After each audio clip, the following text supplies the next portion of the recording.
No candidate has been more forceful in spreading Donald Trump's lies about the election than the Arizona Republican candidate for governor, Kari Lake.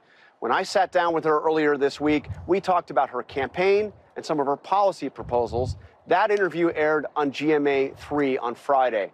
When Lake brought up false claims about election fraud, the conversation turned to 2020. Here is that part of the interview. As governor, would you seek to change the election laws? And specifically, would you look to limit early voting and mail-in voting in Arizona?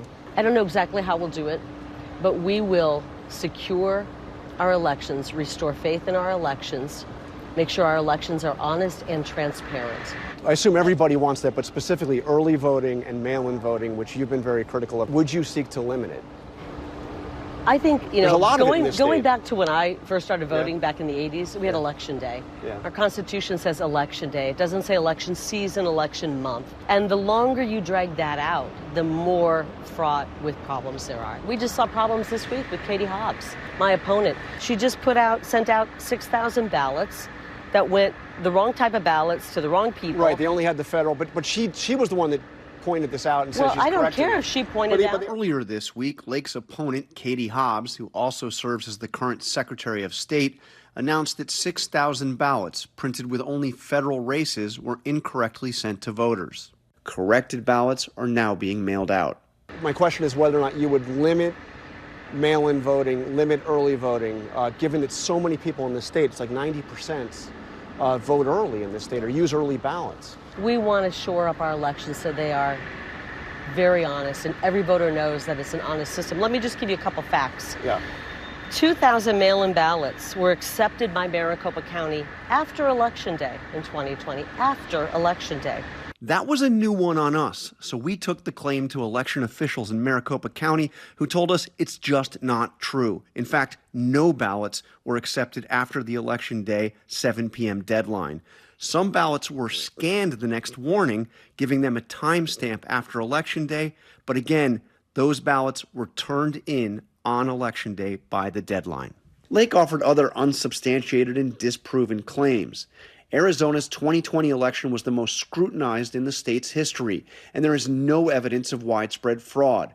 A comprehensive investigation by Maricopa County found, quote, 100 potentially questionable ballots cast out of 2.1 million. Hardly enough to change the results. I certainly hope that we're going to talk more than about elections today, because I sat here today to talk about my policies. Well, we've been talking about a whole bunch of other things besides elections, but since you brought up... I find it funny since you brought up... I didn't ask about 2020. I just asked I do find it funny that voters. the media thinks I'm only talking about elections. I'm talking about a lot of things. But let's be completely clear. You actually brought it up, not me. I asked you about the rules and about early voting and if you would change the rules. I didn't ask you about 2020. And I want to you brought it explain up. to you why mail-in ballots can be fraught with error. Why it is that you have not said, or maybe you'll do it now, you have not said that you will accept the certified results of this election even if you lose this election. I will accept the results of this election if we have a fair, honest, and transparent election. Absolutely, 100%. So if you were to lose and you're ahead, but if you were to lose and you went out and you had all your appeals, they went through. As long as it's fair, honest, and transparent. And certified. I mean, who's going to determine that? Are you going to determine that, or if it's a like certified? My opponent might have to determine that. Well, she is the Secretary. That's an interesting conundrum, isn't it? You said something last week. You said that there were 740,000 ballots with no chain of custody. Those ballots shouldn't have been counted.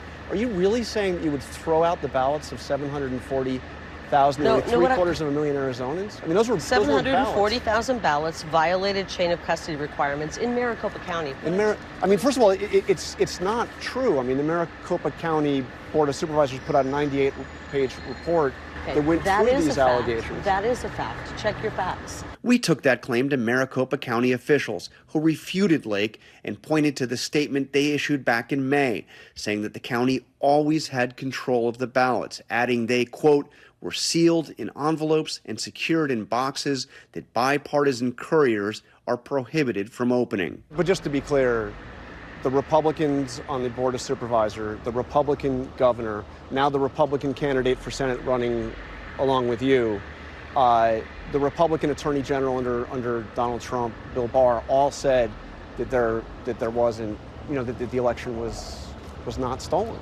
Are we going to sit and litigate this? No, I'm happy to do it. I'm just wondering why they would all lie. But you guys are obsessed. Well, we have a lot of corruption in this system, and they don't want. I think a lot of people who were responsible for that election know that there were rules broken and laws broken, and they don't want to admit fault. Okay? Like Bill Barr. And that's fine. We're going to go forward, and we're going to make sure going forward our elections are secure. Hi, everyone. George Stephanopoulos here. Thanks for checking out the ABC News YouTube channel. If you'd like to get more videos, show highlights, and watch live event coverage, click on the right over here to subscribe to our channel. And don't forget to download the ABC News app for breaking news alerts. Thanks for watching.